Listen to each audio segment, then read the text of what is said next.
அடுத்ததாக வடமராட்சி வடக்கு கடத்தொழிலாளர் கூட்டுறவு சங்க சமாசங்களின் உபதலைவர் வர்ணகுலசிங்கம் அவர்களை ஈகச்சுடரேற்றுமாறு அழைக்கிறேன். அடுத்ததாக பருத்தித்துறை வர்த்தகர் சங்கத்தினுடைய செயலாளர்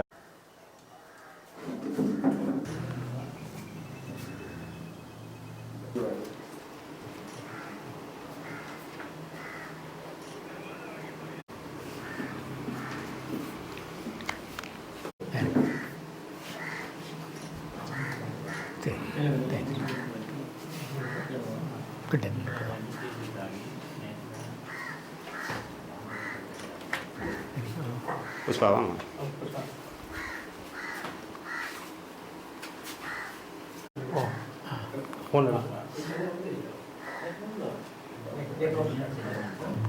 அவைக்கு அனுப்புவோம். இன்றைக்கு யாழ் ஊடக வடமராட்சி ஊடக மையத்திலே இந்த 89ஆம் ஆண்டு வல்வெட்டித்துறையிலே நடந்த படுகொலைகள் சம்பந்தமான ஆவணப்படுத்தப்பட்ட விவரங்கள் ஐடிஜேபி என்று சர்வதேச நீதி கோரும் நிறுவனம் ஆஸ்திரேலியாவிலே இருந்து இயங்குவது, ஒவ்வொரு நாடுகளிலேயும் பல செயற்பாட்டாளர்கள் அதிலே ஈடுபட்டிருக்கிறார்கள். தென்னாப்பிரிக்காவைச் சேர்ந்த நிபுணர் குழுவிலே 3 அடங்கின நிபுணர் குழுவிலே இருந்த திருமதி யஸ்மின் சூக்கா, முன்ன நாள் பிபிசி இலங்கைக்கான ஊடகவியலாளராக இருந்த பிரான்சிஸ் ஹரிசன் ஆகியோர் அதிலே ஈடுபாடுடையவர்களாக இருக்கிறார்கள். இலங்கையிலே நடந்த அட்டூழியங்கள் சம்பந்தமாக, சர்வதேச குற்றங்கள் இழைக்கப்பட்ட விடயங்கள் சம்பந்தமாக இந்த நிறுவனம் மிக நீண்ட காலமாக இப்பொழுது பல ஆராய்ச்சிகளை செய்து, பல ஆவணப்படுத்தல்களை செய்து, அதனை ஐநாவுக்கு விசேடமாக எஸ்எல்ஏபி என்கின்ற ஸ்ரீலங்கா அக்கௌண்டபிலிட்டி ப்ராஜெக்ட் அவர்களுக்கு இந்த ஆவணங்களை பாரப்படுத்தியிருக்கிறார்கள். தாங்களும் இந்த ஆவணங்களை வைத்திருக்கிறார்கள். அந்த வகையிலே 89ஆம் ஆண்டு வல்வெட்டித்துறை படுகொலைகள், அதோடு பலருடைய காயமுற்ற பலருடைய சரித்திரங்கள், அதே போல் பொருள் சேதங்கள், இவற்றையெல்லாம் கணிப்பிட்டு இழப்பீட்டுக்கான அலுவலகம் ஆஃபீஸ் ஆஃப் ரெப்பரேஷன்ஸ் இப்பொழுது இலங்கையிலே இயங்குவதாக சொல்லுகிறார்கள். அண்மையிலேயும் அந்த இழப்பீட்டுக்கான அலுவலகத்துக்கு 4 பேர் புதிதாக நியமிக்கப்பட வேண்டியதாக இருந்திருக்கிறது. ஏற்கனவே இருந்த 5 பேரிலே ஒருவர் மட்டும் அவருடைய காலம் முடியாமல் எஞ்சியிருந்தார். அது மேஜர் ஜெனரல் பாலித்த ஃபெர்னாண்டோ. ஒரு இராணுவ பின்னணியை கொண்ட ஒருவர் இந்த இழப்பீட்டுக்கான அலுவலகத்தினுள்ளே உறுப்பினராக இருந்திருந்த வேளையிலே இன்னும் 4 பேர் நியமிக்கப்படுகிற போது கடற்படையிலே தளபதியாக இருந்த டெரன்ஸ் சுந்தரம் என்கின்ற ஒருவரும், அதே போல் பாதுகாப்பு அமைச்சுக்கு மேலதிக செயலாளராக காணி விடயங்களிலே, எங்களுடைய காணிகள் அபகரிக்கப்படுகிற போதெல்லாம் அந்த விடயங்களை முன்னின்று செய்த திருமதி வசந்தா பெரேரா என்கின்ற ஒரு பெண்மணியும் அந்த 4 பேரிலே இருவராக இப்பொழுது தெரிவு செய்யப்பட்டு ஜனாதிபதிக்கு பெயர்கள் அனுப்பப்பட்டிருக்கிறது. ஆகவே 5 பேர்கள் கொண்ட அந்த இழப்பீடுகளுக்கான அலுவலகத்திலே 3 பேர் இராணுவ பின்னணியை கொண்டவர்களாக இருக்கிறார்கள். இது மிகவும் விசனத்துக்குரிய ஒரு விடயம். இந்த அலுவலகத்திலே இராணுவ பின்னணியை கொண்டு எவருமே இருக்கக்கூடாது. இராணுவத்தினாலே தான் பல்வேறு பாதுகாப்பு தரப்பினாலே தான் இழப்பீடுகள் ஏற்படுத்தப்பட்டிருக்கின்றன. ஆகவே அது சம்பந்தமான கோரிக்கைகள் வருகிற போது அதை சரிபார்த்து இழப்பீடுகள் கொடுப்பதா இல்லையா என்று தீர்மானிக்கிற 5 பேர் கொண்ட சபையிலே 3 இராணுவ பின்னணியை கொண்டவர்களாக இப்பொழுது இருக்கிறார்கள்.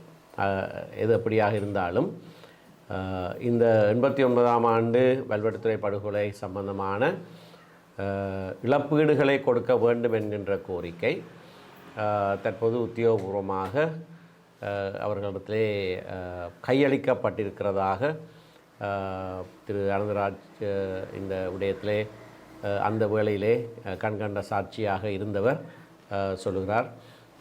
இந்த ஆவணப்படுத்தல்களை செய்வதற்கு அவர் முன்னின்று செயற்பட்டிருக்கிறார்.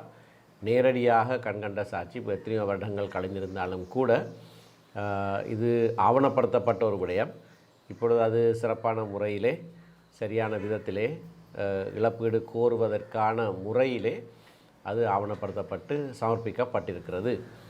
இப்படியாக எங்களுடைய மக்கள் பல்வேறு இடங்களிலே பலதரப்பட்டவர்களால் கொல்லப்பட்டதும் பாதிக்கப்பட்டதும் ஒருவருக்கும் தெரியாமல் புதைக்கப்பட்டதும் இப்பொழுது பல இடங்களிலே அது வெளிவருகிற ஒரு நிலைமையிலே இருக்கிறது. செம்மணி மனித புதைகுழி என்பது மிக மிக மோசமான ஒரு சிறிய சதுரத்துக்குள்ளேயே 250க்கு கூடுதலான உடல்கள் எலும்புக்கூடுகள் கண்டெடுக்கப்பட்டிருக்கின்றன. அடுத்த நடவடிக்கை எடுப்பதற்கு நிதி இல்லை அல்லது நிதி இன்னும் வந்து சேரவில்லை என்ற சாட்டை சொல்லி அது இப்பொழுது நிறுத்தப்பட்டிருக்கிறது. ஏனென்றால் இன்னும் 2-3 நாட்கள் அகழ்ந்தால் 300-400 தாண்டிவிடும்.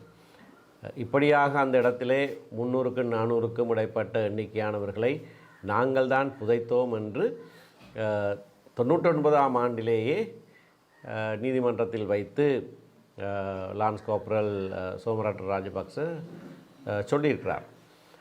அந்த வேளையிலே அதை சென்று அந்த மனிதர் அவர் காண்பித்த இடத்திலே தோண்டிய போது 15 எலும்புக்கூடுகள் தான் கண்டெடுக்கப்பட்டன. ஆனால் அதுக்கு அண்மித்த இடத்திலே சிந்துபாதி இப்போ இந்து மாயாணத்திலே தற்போது நூற்றுக்கணக்கான எலும்புக்கூடுகள் கண்டெடுக்கப்பட்டிருக்கின்றன. ஆகவே 25-26 வருடங்களுக்கு முன்னர் அவர் சொன்னது இப்பொழுது சரியாக வருகிறது. ஆகவே நாட்கள் கடந்தாலும் 2 வருடங்கள் சென்றாலும் இந்த உண்மைகள் மறைக்கப்பட முடியாது. அது புதைக்கப்பட்டிருந்தாலும் அது வெளிவரும் என்கின்ற நம்பிக்கையிலே நாங்கள் நீதிக்கான எங்களுடைய மக்களுடைய போராட்டத்தை தொடர்கிறோம். இந்த பிரதேசத்திலே இப்படியாக பலவிதமான கொலைகள் நடைபெற்றிருக்கின்றன. இதற்கு அண்மித்த வல்வெட்டுத்துறைக்கு அண்மித்த பகுதியிலே பொலிகண்டி கருகாமையிலே ஒரு வாசியசாலைக்குள்ளேயே மக்கள் பூட்டி வைத்து கொலை செய்யப்பட்ட சம்பவமும் இருக்கிறது. அதே போல் எப்போது திரு அனந்தராஜா அவர்களோடு பேசிக்கொண்டிருந்த போது உடுப்புட்டி பெண்கள் பாடசாலை உள்ளேயே சிலர் கொண்டு புதைக்கப்பட்ட ஒரு சம்பவம் இருப்பதாக சொல்லியிருக்கிறார். ஆகவே புதைத்து விட்டால் அது இல்லாமல் போய்விடும், காணாமல் போய்விடும். அதுக்கு பிறகு அவரும் அதனை கண்டுபிடிக்க முடியாது என்று நினைத்திருந்தாலும் 20, 30, 40 வருஷங்களுக்கு பிறகு கூட அந்த தடயங்களை கண்டெடுக்க முடியும், அதை ஆராய்ச்சி செய்ய முடியும். அந்த பரிசோதனைகளில் இருந்து அவர்கள் யார் என்பதை கண்டுபிடிக்க முடியும். யாரால் இது செய்யப்பட்டது என்பதும் கண்டுபிடிக்கப்பட வேண்டியது அத்தியாவசியமான ஒரு விடயமாக இருக்கிறது. நாட்டிலே நல்லிணக்கம் ஏற்பட வேண்டும் என்று தற்போதைய அரசாங்கம் சொல்லுகிறது. இனத்துவேஷம் இருக்கக்கூடாது என்று சொல்லுகிறார்கள். நல்ல விஷயம், இனத்துவேஷம் இருக்கக்கூடாது. ஆனால் ஒரு இனத்தை இன்னொரு இனம் இன்னவிதமாக கீழ்ப்படுத்தி வன்முறையை உபயோகித்து அவர்களை அடக்கி ஆளுகிற ஒரு சூழ்நிலையிலே இப்படியான பல சம்பவங்கள் நடந்திருந்தால் நல்லிணக்கம் அதற்கு பிறகு நல்லிணக்கம் ஏற்பட வேண்டுமாக இருந்தால் முதலாவது எண்ணிக்கையிலே சிறுபான்மையாக இருந்த இனம் ஏன் அந்த போராட்டத்தை, தங்களுக்கான ஜனநாயக போராட்டத்தை, தங்களுடைய உரிமைகளை பாதுகாக்கிற போராட்டத்தை ஏன் நடத்தினார்கள் என்பது ஏற்றுக்கொள்ளப்பட வேண்டும். அதற்கான நிவாரணம் வழங்கப்பட வேண்டும். நிவாரணம் வழங்குவதாக இருந்தால் ஒரு சரியான முறையான அரசியல் தீர்வு கொடுக்கப்பட வேண்டும். பல விடயங்கள் சம்பந்தமாக எங்களுடைய பிரதேசங்களிலே நாங்களே எங்களை ஆளுகிற வண்ணமான ஒரு அரசு மாற்றம் ஏற்பட வேண்டும். ஆனால் அது மட்டும் போதாது. அப்படியாக அந்த மாற்றம் ஏற்பட்டு விட்டால் மட்டும் நல்லிணக்கம் ஏற்பட்டு விடாது. அதே போல் இந்த அரசாங்கம் இப்பொழுது சொல்லுகிறதை போல் இனிமேல் நாங்கள் அனைவரையும் சமமாக மதித்து நடந்தால் அதற்கு பிறகு நாங்கள் பின்னோக்கி பார்க்க தேவையில்லை என்பதை போல சொல்லுகிறார்கள். அதுவும் நடக்காது. ஏனென்றால் இந்த வடுக்கள் ஆழமானவை. இதனாலே அநீதி இழைக்கப்பட்ட மக்கள் ஓடு நல்லுறவு அல்லது நல்லிணக்கம் ஒன்று ஏற்படுவதாக இருந்தால் அதற்கான நீதி செய்யப்பட வேண்டும். அடிப்படையிலே அதற்கான நீதி செய்யப்படாமல் நாங்கள் முன்னேற முடியாது என்பதையும் எங்களுடைய மக்கள் மிக மிக திடமாக சொல்லி வருகிறார்கள். ஆகையினாலே நல்லிணக்கம் நல்ல விடயம், அரசியல் மாற்றம் தேவையான விடயம். அதே போல் இழைக்கப்பட்ட அநீதிகளுக்கு நிவாரணம், அதற்கான நீதி, அதற்கான இழப்பீடு கொடுக்கப்படுவதும் அத்தியாவசியம். ஆகையினாலே இன்றைக்கு இந்த 89ஆம் ஆண்டு வல்வெட்டித்துறை படுகொலை சம்பந்தமான ஆவணப்படுத்தலும் இழப்பீட்டுக்கான அலுவலகத்துக்கு அதனை சமர்ப்பித்த விடயத்தை வெளிப்படுத்துகிற இந்த நிகழ்விலே இது போன்ற எல்லா விடயங்களையும் நாங்கள் ஆவணப்படுத்தி வெளிப்படுத்த வேண்டியது அத்தியாவசியம் என்பதை நான் வலியுறுத்த விரும்புகிறேன்.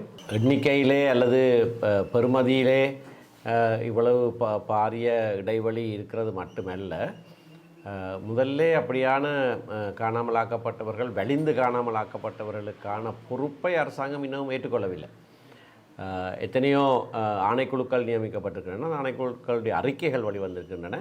உதாரணத்துக்கு செம்மணி பிரதேசத்திலே ஆட்கள் காணாமல் போனார்கள் என்கின்ற முறைப்பாடு 96ஆம் ஆண்டிலே 300க்கு மேற்பட்ட முறைப்பாடுகள் செய்யப்பட்ட போது 4 பேர் கொண்ட ஆணைக்குழு ஒன்று நியமிக்கப்பட்டு கலாநிதி தேவநேசன் நேசையா தலைமையிலே ஒரு அறிக்கை 2003ஆம் ஆண்டு வெளிப்படுத்தப்பட்டது. அதில் 282 காணாமலாக்கப்பட்ட விடயங்களுக்கு அரசு தரப்பு பாதுகாப்பு படையினர் பொறுப்பு என்று இலங்கை அரசாங்கம் நியமித்த ஆணைக்குழுவே சொல்லியிருக்கிறது. ஆனால் எவருக்கும் எந்த இழப்பீடும் வழங்கப்படவில்லை. அதே போல் பரணகம ஆணைக்குழு, கற்றுக்கொண்ட பாடங்கள் நல்லிணக்கத்துக்கான ஆணைக்குழு சொன்ன தங்களுடைய ஆணைக்குழுக்கள் சொன்ன பரிந்துரைகளையே இதுவரை இலங்கை அரசாங்கம் ஏற்றுக்கொள்ளவில்லை. வெறுமனே இழப்பீட்டுக்கான ஒரு அலுவலகத்தை பாராளுமன்ற சட்டத்தின் மூலமாக நியமித்து விட்டு ஒளி உலகத்துக்கு, சர்வதேசத்துக்கு நாங்கள் இழப்பீட்டுக்கான அலுவலகம் வைத்திருக்கிறோம், அதில் இழப்பீடுகளை கொடுக்கிறோம் என்று பொய் சொல்வதை நாங்கள் அனுமதிக்க முடியாது. அது நான் ஏற்கனவே சொன்னதைப் போல அந்த இழப்பீட்டுக்கான அலுவலகத்திலே 5 பேரிலே 3 பாதுகாப்பு பின்னணியை கொண்டவர்கள். அப்படி இருந்தால் எப்படியாக சரியான இழப்பீடு வழங்கப்பட முடியும்? ஆகவே முதலிலே அதனை கணக்கிடுதல் அல்லது அதை அசஸ்மெண்ட், அதனை எப்படி அந்த எண்ணிக்கையை நிர்ணயிப்பது என்பதற்கு முன்னதாக இதற்கான பொறுப்பை அரசாங்கம் ஏற்றுக்கொள்ள வேண்டும். வெலிக்கட சிறைச்சாலை படுகொலைகளுக்கு பிறகு கொழும்பு மாவட்ட நீதிமன்றத்திலே 34 வழக்குகள், நினைக்கிறேன் 58 எண்ணிக்கையாக இருந்தாலும் 34 வழக்குகள் தாக்கல் செய்யப்பட்டு அதிலே ஒரு சில லட்சம் ரூபாய்கள் இழப்பீடாக வழங்கப்பட்ட சம்பவம் எனக்கு தெரியும். ஆனால் நீங்கள் சொன்னதைப் போல ஒரு பாராளுமன்ற உறுப்பினர் உயிரிழந்த போது அவருடைய உயிரினுடைய மதிப்பு இவ்வளவு என்று அரசாங்கம் தானாகவே வழங்கியிருக்கிற பின்னணியிலே நூற்றுக்கணக்கான ஆயிரக்கணக்கான இழப்புகள், அதாவது உயிரிழப்புகளுக்கு இன்னமும் சரியான முறையிலே இழப்பீடுகள் வழங்கப்படவில்லை. காணாமல் ஆக்கப்பட்டவர்களுடைய உறவினர்களுக்கு தற்காலிகமாக வழங்குகிற கொடுப்பனவு கூட அது வரவு செலவு திட்டத்திலே இந்த வருஷத்துக்கு பெரியதொரு தொகை ஒதுக்கீடு செய்யப்பட்டிருந்தாலும் இந்த வருஷத்துக்கு இதுவரைக்கும் எவருக்கும் எந்த இழப்பீடும் வழங்கப்படவில்லை, எந்த கொடுப்பனவும் வழங்கப்படவில்லை. இதை குறித்து பல கேள்விகள் கேட்டிருந்தாலும் இன்னமும் எவருக்கும் அது வழங்கப்படவில்லை. மிக சிறிய தொகை 6000 ரூபாவோ என்னவோ அது கூட இன்னமும் வழங்கப்படவில்லை. ஆகையினாலே அரசாங்கம் இனத்துவேஷம் இருக்கக்கூடாது, இன நல்லிணக்கம் இருக்க வேண்டும், நாட்டிலே அனைவரும் சமமானவர்கள் என்று வக்காலத்து வாங்குவதற்கு முன்னதாக பாதிக்கப்பட்ட தரப்பினருக்கு சரியான முறையிலே நீதி வழங்குகிற செயற்பாட்டை செய்ய வேண்டும். அதை செய்த பிறகுதான் நல்லிணக்கம் ஏற்பட முடியுமா என்பதை குறித்து நாங்கள் ஒரு மாறுத்தரம் சொல்ல முடியும். இன நல்லிணக்கத்தை பாதிப்பது இப்படியான அத்துமீறல்கள், இப்படியான சர்வதேச குற்றங்கள் இழைக்கப்படுதல், இந்த கொலைகள், காணாமலாக்கப்படுதல் போன்ற விடயங்கள் தான் இன நல்லிணக்கத்தை பாதிக்கின்றது. ஆகவே அது நடந்த விடயங்கள், ஏற்கனவே இன நல்லிணக்கத்தை பாதித்திருக்கிற விடயங்கள் சரி கட்டப்பட வேண்டுமாக இருந்தால் அதற்கு சரியான நீதி வழங்கப்பட வேண்டும். அது செய்யாமல் அடுத்த நிலைக்கு நாங்கள் செல்ல முடியாது. வெறுமனே இதை பற்றி கதைத்தால் இன நல்லிணக்கம் பாதிக்கப்படும் என்று சொல்லுவது கடைசி வரைக்கும் ஏற்றுக்கொள்ள முடியாத ஒரு விடயம். இடம் தெரியுமாக இருந்தால் அதை குறித்து தகவல் தெரிந்த ஒருவர், இதிலே புதைக்கப்பட்டது எனக்கு தெரியும் என்று சொல்லுகிற ஒருவர் ஒரு முறைப்பாட்டை செய்தால் உடனடியாக அங்கே அகழ்வு பணி நீதிமன்ற மேற்பார்வையின் கீழ் நடத்தப்படும். ஆனால் அது செய்கிற வரைக்கும் நீதிமன்றத்துக்கு எங்கே அகழ்வது என்று தெரியாமல் இருக்கலாம். மற்றது கண்கண்ட சாட்சி அல்லது கண்கண்ட சாட்சியாக இருக்க வேண்டிய அவசியம் கூட கிடையாது. சரியான அடிப்படையிலே ஒரு சந்தேகத்தை வெளிப்படுத்தி நீதிமன்றத்தைக்கு அப்படியாக இருப்பதற்கான வாய்ப்புகள் உண்டு என்று நிரூபிக்கக்கூடுமாக இருந்தால் நீதிமன்றத்தின் மூலமாக அகழ்வு பணியை தொடங்கலாம். அரசாங்கமுக்கு இப்போ இது ஒரு பெரிய தலையடியாக இருக்கிறது. ஏனென்றால் பாதுகாப்பு தரப்பினர் உடைய ஆதரவோடு தான் இந்த அரசாங்கம் பதவிக்கு வந்திருக்கிறது. பிரதி பாதுகாப்பு அமைச்சருடைய பின்புலத்தை பற்றி பாராளுமன்றத்திலே சில விடயங்கள் வெளிப்படுத்தப்பட்டன. அவருக்கு எதிரான நம்பிக்கையில்லா பிரேரணை ஒன்று கொண்டு வரப்பட்டது. ஆனால் அப்படியான தரப்பினர் கூட இந்த கட்சியை ஆட்சிக்கு கொண்டு வருவதற்கு உதவி செய்திருக்கிறார்கள். ஆகவே இப்படியான அரசியல் காரணங்களுக்காக உண்மை வெளிப்படுத்தப்படுவதை இந்த அரசாங்கம் கூட விரும்பவில்லை என்பது தெளிவாக தெரிகிறது. நாங்கள் நேற்று முன்தினம் கூட நான் சொல்லியிருந்தேன், நேபாள் நாட்டுக்கு சென்று துபாய் நாட்டிலே இருந்து போதைப்பொருள் கடத்தல்காரர்களையும் இங்கு கொலை செய்து தப்பி சென்றவர்களை எல்லாம் அழைத்து வர முடிகிற இந்த அரசாங்கத்தினாலே தங்களோடு கூட நிற்கிற இனப்படுகொலையாளிகளை, இங்கே பாரிய குற்றங்களை இழைத்தவர்களை சட்டத்தின் முன் நிறுத்துவதற்கு அவர்களுக்கு திராணி இருப்பதாக தெரியவில்லை. ஆகவே அதுதான் சொல்கிறோம், இந்த அரசாங்கம் எவ்வளவுதான் வாய்களிய கத்தினாலும், நாங்கள் இனத்துவேஷமற்றவர்கள் என்று சொன்னாலும் சரி, இனத்துவேஷமற்றவர்களாக இருந்துவிட்டு போகட்டும். ஆனால் இனத்துவேஷத்தினாலே பாதிக்கப்பட்ட மக்களுக்கு சரியான நீதி செய்யாமல் நாடு முன்னோக்கி செல்ல முடியாது. நல்லிணக்கத்திலேயோ ஏன் பொருளாதாரத்தில் கூட மீள முடியாது என்கின்ற உண்மை அரசாங்கத்துக்கு தெரிந்திருக்க வேண்டும். பல தடவைகளில் நான் சொல்லியிருக்கிற ஒரு விடயம், 13வது திருத்தம் என்பது எங்களுடைய அரசியலமைப்பிலே ஒரு பின்னிணைப்பு அல்ல, ஒரு அனெக்ஷர் இல்லை. அது எங்களுடைய அரசியலமைப்பு.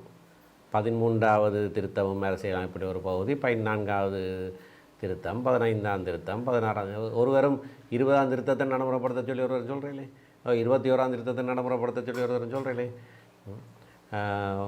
16ஆம் திருத்தத்தை கூட மொழி சம்பந்தமான விடயத்தை 16ஆம் திருத்தத்தை நடைமுறைப்படுத்த 16ன்னு சொல்லி ஒருவர் சொல்வதில்லையே. அரசியலமைப்பிலே மொழிக்கான உரித்து இருக்கிறது, அதனை நடைமுறைப்படுத்துங்கள் என்று தான் சொல்கிறோம். அரசகர்ம மொழி, வடக்கு கிழக்கிலே தமிழ் மொழி, அது அரசியலமைப்பில் இருக்கிறது. அது வந்தது 16ஆம் திருத்தத்தில். ஆனபடியாக 13 திரும்ப திரும்ப சொல்லி அதை ஏதோ அரசியலமைப்புக்கு வெளியிலே இருக்கிற ஒரு விவகாரமாக காண்பிப்பது தான் நாங்கள் செய்கிற தவறு. ஊடகவியலாளர்களும் 13 ஏதோ அது வேறு ஒரு ஆவணம் போல் பேசிக்கொண்டிருக்க தவிர்க்க வேண்டும். அரசியலமைப்பை நடைமுறைப்படுத்த இல்லை, அரசியலமைப்பை நடைமுறைப்படுத்துவோம், அரசியலமைப்பை நாங்கள் பேணி பாதுகாப்போம் என்று சத்தியப்பிரமாணம் செய்த ஜனாதிபதியும் அமைச்சர்களும் அரசாங்கமும் பாராளுமன்ற உறுப்பினர்களும் அரசியலமைப்பை நடைமுறைப்படுத்த தவறுகிறார்கள். இது அவர்களுடைய அரசியலமைப்பு. தங்களுடைய அரசியலமைப்பையே நடைமுறை தவறுகிறார்கள் என்பதுதான் விடயம். ஆகவே இந்த தடவை நான் நினைக்கிறேன் ஜெனீவா அமர்விலே ஆரம்ப நிகழ்விலேயே இந்தியா செய்த கூட்டிலே அப்படியாகத்தான் சொல்லியிருக்கிறார்கள். அரசியலமைப்பில் இருக்கிற விடயங்கள் மாகாண சபை இயங்க வேண்டும், அதற்கான தேர்தல்கள் உடனடியாக நடத்தப்பட வேண்டும் என்று நாங்களும் அதை தான் சொல்கிறோம். நீங்கள் உங்களுடைய அரசியலமைப்பை நாங்கள் மீறுகிறோம் என்று பல தடவைகளில் பல குற்றச்சாட்டுகள் எல்லாம் சொல்லப்படுகின்றது. ஆனால் நீங்களே தொடர்ச்சியாக அப்பட்டமாக அரசியலமைப்பை மீறிக்கொண்டிருக்கிறீர்கள். உங்களுடைய அரசியலமைப்பை நீங்களே நடைமுறைப்படுத்துங்கள்.